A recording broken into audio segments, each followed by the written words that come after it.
Hi, what you're about to watch on this video is a portion of a webinar that I did in my private Amazon Facebook group. We've got over 2,000 sellers that are in this Facebook group, and you can find out more about my course and book and all the other stuff that I do at my website at askjimmysmith.com. I just wanted to thank you for checking out the video and let you know that this is a portion of a much longer webinar that I've done in the group. So if you have any questions at all, please feel free to leave a comment below or reach out to me at askjimmysmith.com. Thank you so much for being here, and I hope you have a great day. Now, daily actions for good account health and IPI score. So I do 4 things every day still. I've never outsourced this. It's still my task. I disperse my money. Now, this is only applicable to certain sellers. Unfortunately, there was a period of time, I think it was from like 2015 to 2018 or something like that, or maybe 2016 to 2019, where Amazon said, you've got to wait 2 weeks until we're going to even disperse your money. The people before 2015 or 2016 that had an account opened, they can disperse it every 24 hours. And then the people after 2018 or in 2019, whatever that cutoff was, can also disperse it every 24 hours. But that people group, that seller group in the middle, can't. Now, you can try, and this is how you try. You click total balance in your Seller Central. You click request payment for that money.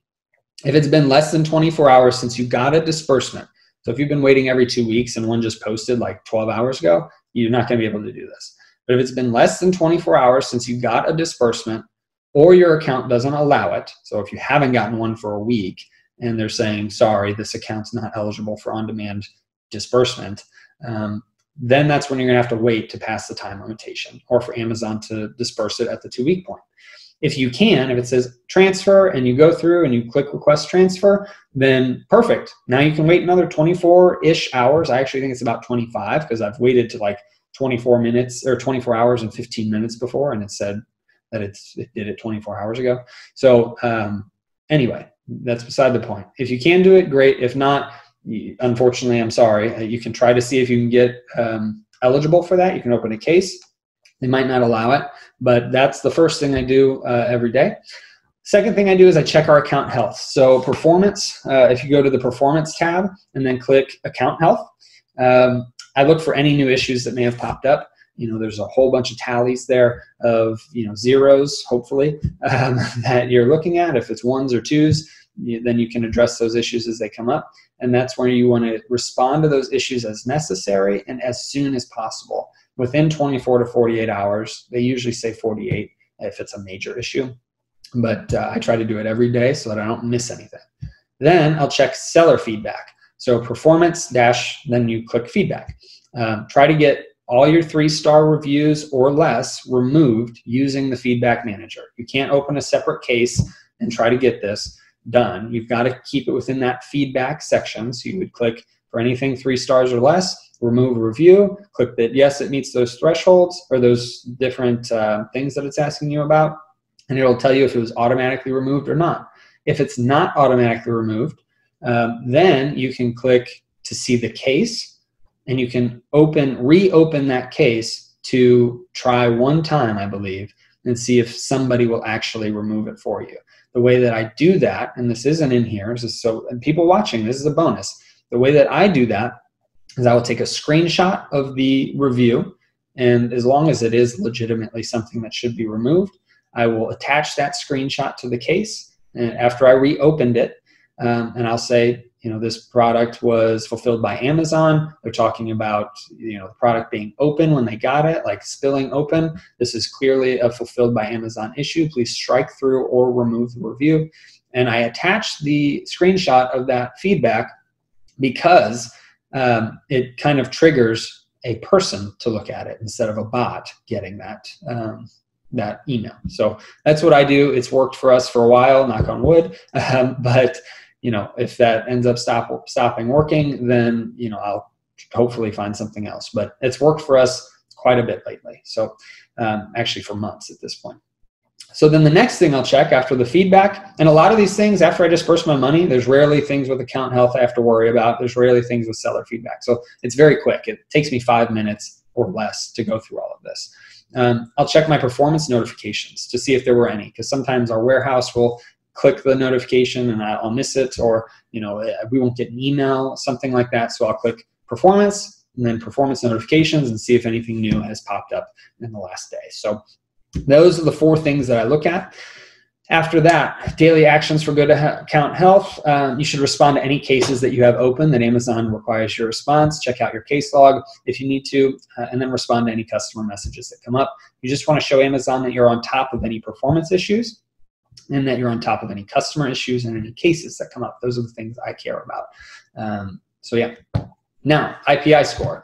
To find your IPI score, go to inventory and then inventory planning. There's also a little widget up at the top on your main screen that says what your IPI score is. So we always take a look at that.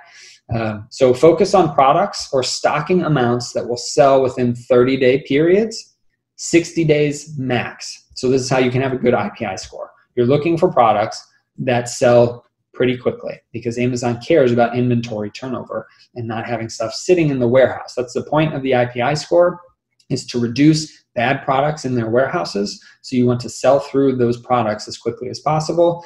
Try to buy and send products in with a 30-day sales in mind. And max, if you're like really sure about this product and you know it's like a wholesale product, or you've been selling it for a long time, max do 60 days. Don't do that on a new product. So test small and build from there so you don't overbuy products. The next thing with your IPI score to help it is look at stranded inventory and try to fix any issues. So it'll say units stranded, ASINs stranded on a main widget, I believe on the front page, but it's also in that inventory planning section. Anything that says inventory error, so there's reasons for the stranded inventory. Anything that says inventory error, I open a case for all of those ASINs in one case and ask Amazon to fix or investigate it because there's nothing I can do about it. Some of them, most of the time, the majority of them get fixed. Some of them will still stick around as like a high pricing error or something like that. The next thing for IPI score, try to fix any pricing errors because that strands your inventory. So search in the Facebook group. I have 4 steps that we try and just look up price alerts, pricing errors. I've posted it probably 20 or 30 different times under comments. So I would have posted it here, but it's kind of a long paragraph and it's easier for you to find that on a post. So the next thing, hide your SKUs to be restocked. So there's going to be a restock inventory section under that inventory planning section. And it'll have 20 or 30 SKUs or hundreds of SKUs or 5 that say restock today or restock this amount. I just select all and then hide them, which does help a little bit. It's not a ton, but it helps a little. And then the last thing I do for IPI score to try to keep it good is manage excess inventory by lowering your price or recalling it if it's affecting your score poorly. So if you click into the IPI score, it'll say, hey, you've got really poor excess inventory or good or great.